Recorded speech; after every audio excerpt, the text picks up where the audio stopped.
Good morning and welcome to Rising. We have a great show for you today. I'm Amber Duke, joined at the desk by the one, the only Niall Stanage. Great to see you, Amber. Always a treat of my week to be here co-hosting Rising with you. How's your week been? It's been good. I'm a little tired, but we're going to push through. We will, absolutely.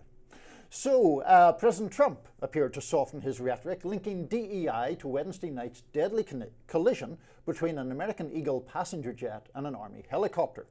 At first, the president slammed his predecessors and the Federal Aviation Administration's DEI policies. But by the afternoon, he made no mention of DEI. Let's take a look. I put safety first. Obama, Biden, and the Democrats put policy first. And they put politics at a level that nobody's ever seen. We have a high standard. We've had a much higher standard than anybody else. And there are things where you have to go by brain power, you have to go by psychological quality, and psychological quality is a very important element of it. These are various very powerful tests that we put to use, and they were terminated by Biden. That's why I'm trying to figure out how you can come to the conclusion right now that diversity had something to do with this crash. Because I have common sense, okay? And unfortunately, a lot of people don't. Well, all I'm talking about is competence, and we want in that particular position, we have to have the most competent people in our country because we're talking about lives. By Friday morning, Trump seemed to switch up his tune again, writing on Truth Social, quote, "This is just one reason why our country was going to hell." Trump decried DEI under Biden's watch, overlooking the fact that he himself had launched an air controller diversity program in 2019 during his first term. The Washington Post reported that Trump's FAA in 2019 began hiring people under the same criteria that he criticized on Thursday. That was people with disabilities, vision and hearing impairments, and partial paralysis, to name a few. Nevertheless, the new Secretary of Defense, Pete Hegseth, echoed Trump on Thursday. Let's take a look. You will have the best and brightest in every position possible. As you said in your inaugural, it is colorblind and merit-based. The best leaders possible, whether it's flying Black Hawks and flying airplanes, leading platoons, or in government. The era of DEI is gone at the Defense Department. Trump also took aim at President Biden's Secretary of Transportation, Pete Buttigieg. Take a look. The FAA, which is overseen by Secretary Pete Buttigieg, a real winner. That guy's a real winner. Do you know how badly everything's run since he's run this Department of Transportation? He's a disaster. He was a disaster as a mayor. He ran his city into the ground, and he's a disaster now. He's just got a good line of bullshit. Buttigieg fired back at Trump, posting on X, quote, "Despicable. As families grieve, Trump should be leading, not lying."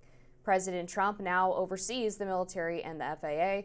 One of his first acts was to fire and suspend some of the key personnel who helped keep our skies safe. Time for the president to show actual leadership and explain what he will do to prevent this from happening again. So I suspect we're getting kicked off today with perhaps the story or the topic that we're most likely to disagree upon. I'm sure you have some criticisms, or I would imagine you have some criticisms of the DEI program.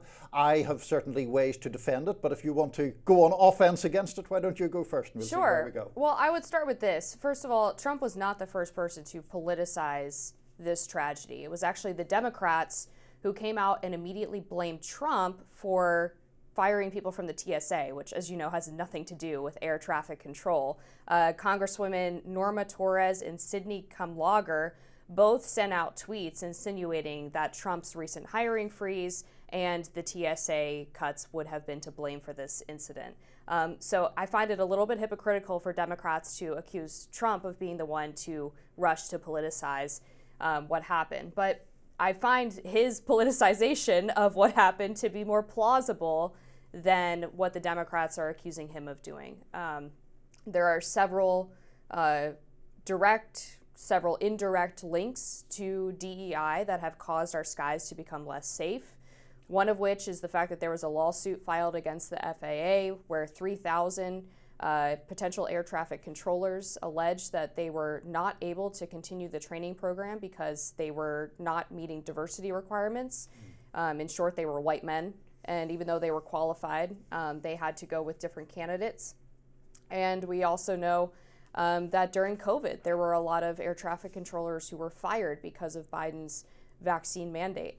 So when we're looking at air traffic controller shortages, which could have potentially been a factor here, according to recent reporting, I think those are two things that stick out to me. So in terms of the politicization, I actually largely share your criticism that both Democrats and Republicans are politicizing this to a greater or lesser extent.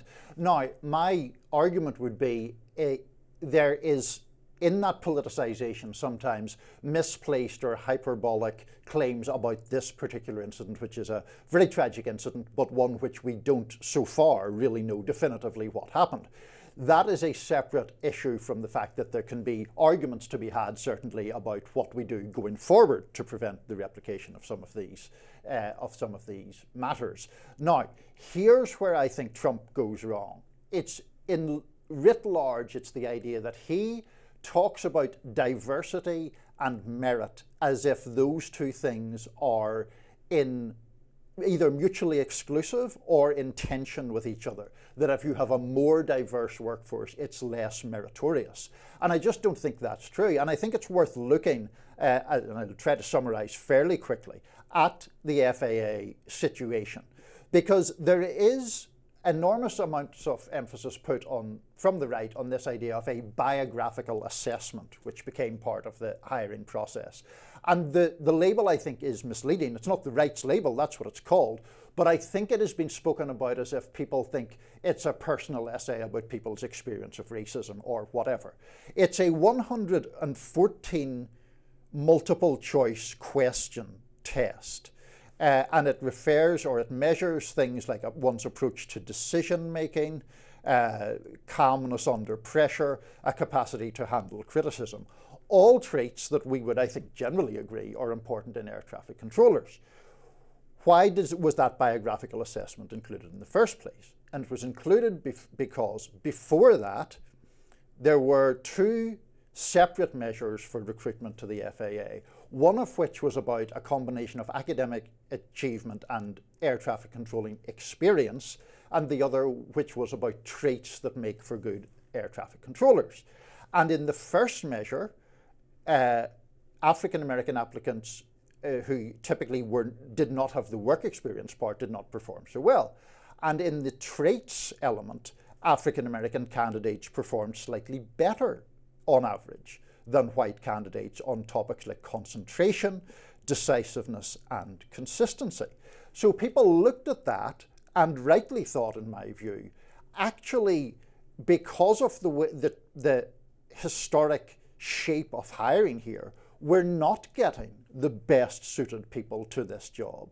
So we better try to lower that barrier and make it more fair. All of that gets overlooked in the debate about it. Well, I disagree with your characterization of how Trump and conservatives writ large view DEI. It's not that diversity and meritocracy are incompatible, but it's that if your chief or one of the main criteria for how you're filling your workforce is how diverse it is, then meritocracy obviously drops down a rung. And in some cases... I don't really agree with that, Amber. And I also don't... I mean, Trump said something... Now, I don't have the exact quote in front of me, but he said something to the effect of, we want the best qualified people. We do want the best qualified people, and we don't want unconscious biases or self-reinforcing networks to stop us from getting the most qualified. Okay, but the problem is, Niall, is that they've lowered standards. Well, they say they haven't. Well, they're recruiting. They have a recruiting program throughout the country in partnership with about a dozen colleges. This is where they recruit from. Florida State College at Jacksonville, 100% acceptance rate, 31% graduation rate, minimum high school GPA 2.0, no SAT requirement.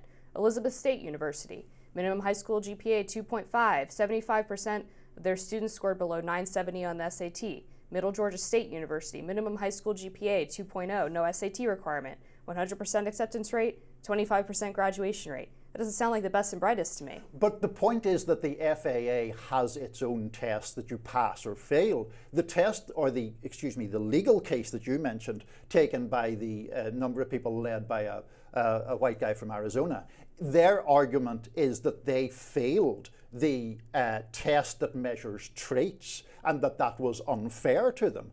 It wasn't unfair to them in my judgment. I'm sorry that they failed tests. That's never an enjoyable experience for anyone.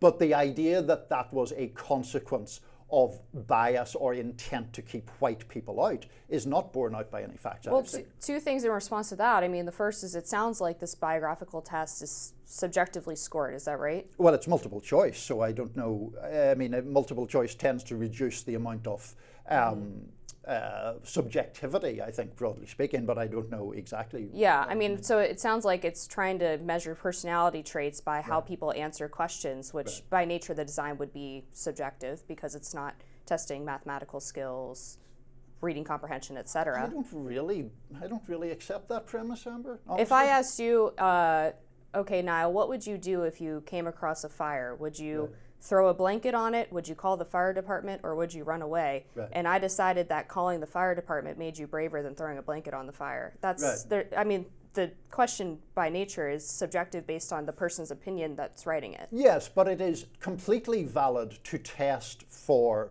particular traits, and in the instance that you cite, there would be no ethnic or racial dimension to the subjectivity. You wouldn't be presumably suggesting white or black people are more likely to give this answer, so we'll reverse engineer it to get the right answer. I'm kind of curious as to why you believe that these black applicants were outscoring the white applicants on the traits test. Because when there was a study made of the testing and of why and of whether there were barriers to entrance for other groups, they have a very scientific table of the mean scores. There was one where they were equal, which I don't have in front of me, and in terms of concentration, decision making, and consistency, the black applicants on average, now it wasn't a massive difference at all, it was 1 or 2 percentage points, but they were scoring better there. Why do you think that is, though? I'm not sure. Yeah, I think that's a question worth asking. Absolutely. All right, coming up, sending migrants to Gitmo. We'll have more on that next here at Rising. Stay tuned.